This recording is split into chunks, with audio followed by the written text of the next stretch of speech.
Start करने जा रहे हैं आप एक्सरसाइज के क्वेश्चंस। देखना, अगर तुम क्वेश्चंस को अगर समझने की कोशिश करो, बेस थ्योरम इतना आसान हो जाएगा। और हर साल आपका एग्ज़ाम में क्वेश्चन आता है, चाहे वो सीबीएसई हो या चाहे आपका आईआईटी हो, है ना। आप ये भी सीख लोगे तो भी आईआईटी का क्वेश्चन बना सकते हो, क्योंकि थिंकिंग यही होती है और थिंकिंग प्रोबेबिलिटी में होना ज़रूरी है। ठीक है ना। देखो ये क्वेश्चन कितनी आसानी से बन जाएगा और कितना बढ़िया से समझ में आएगा आपको। देखिएगा, बिल्कुल कॉन्सेप्ट क्लियर हो जाएगा आपका, है ना। देखिए, कह रहा है कि an urn contains 5 red and 5 black balls. Figure बनाते हुए चलिए।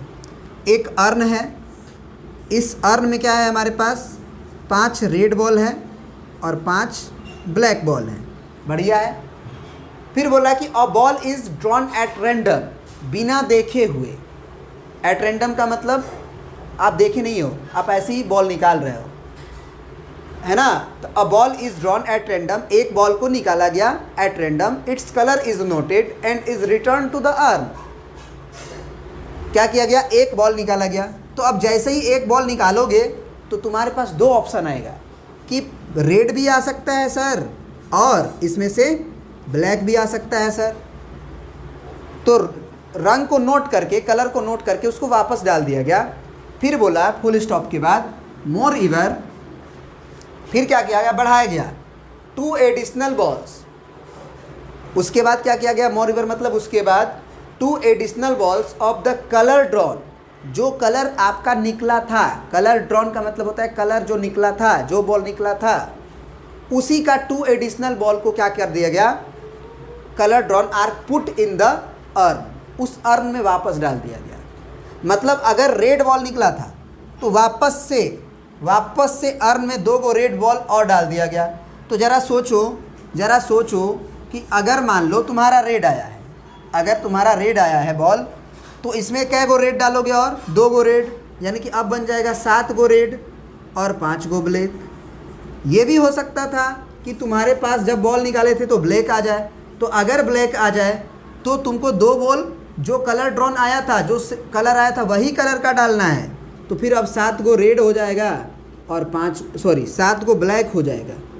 अगर ब्लैक निकला है तो 7 गो ब्लैक हो जाएगा, अब 5 गो रेड रहेगा, क्योंकि जो कलर निकला है वही डालना है। ये कहानी होगी, है ना। बहुत बढ़िया। फिर बोला गया कि or put in the urn and then a ball is drawn, और उसके बाद एक बॉल निकाला गया। देन मतलब उस कलर, जो कलर नोट किए आ गया, उसके बाद फिर से एक बॉल निकाला गया at random. What is the probability that the second ball is red, मैंने जब दोबारा निकाले तो वो बॉल रेड आ जाए, इस बात की प्रोबेबिलिटी क्या है। सिंपल सा क्वेश्चन है, यानी कि हमको निकालना है probability of red ball in second chance, है ना।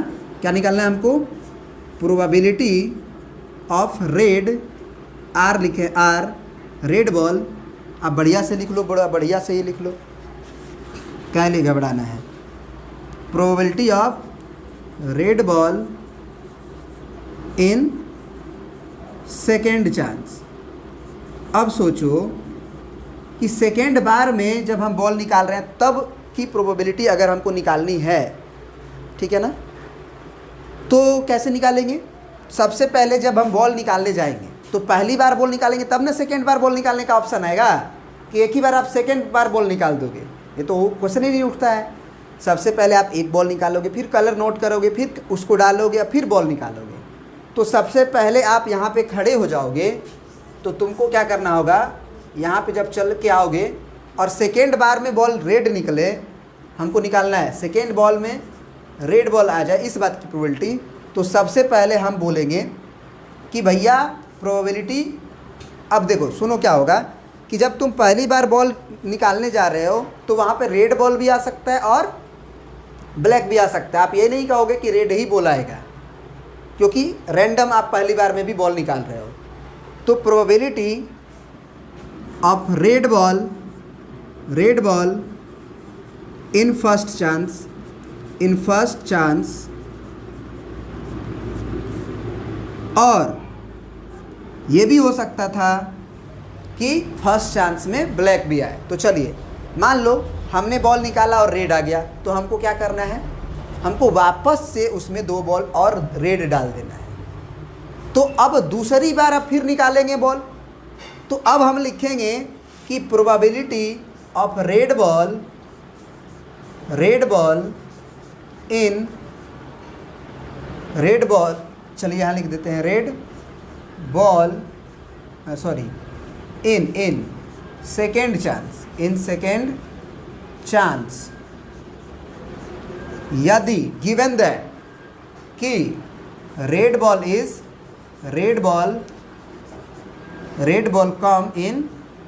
बॉल कम इन फर्स्ट चांस। ये हो सकता था कि पहली बार में अगर रेड बॉल आ जाए तो सेकेंड चांस में रेड आए, इस बात की प्रोबेबिलिटी, क्योंकि पहली बार में रेड आ चुका है। या ये हो सकता था प्लस, या probability of black ball in first chance into, फिर दोबारा निकालेंगे। ये हो सकता था कि पहली बार में मतलब फर्स्ट चांस में ब्लैक आ जाए तो भी कोई दिक्कत नहीं है, तब पर भी हम दोबारा हाथ डालेंगे और बॉल निकालेंगे, उस समय भी प्रोबेबिलिटी बनती है रेड बॉल आने की। तो probability of red ball in second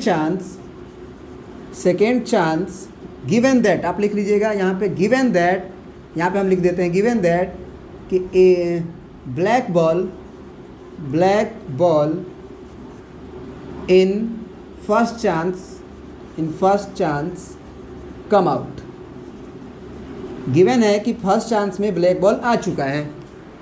हो गया कहानी, बहुत आसान है बनाना, है ना। अब देखिए एक लाइन में आंसर हम कैसे लिखते हैं पूरा चीज़ का।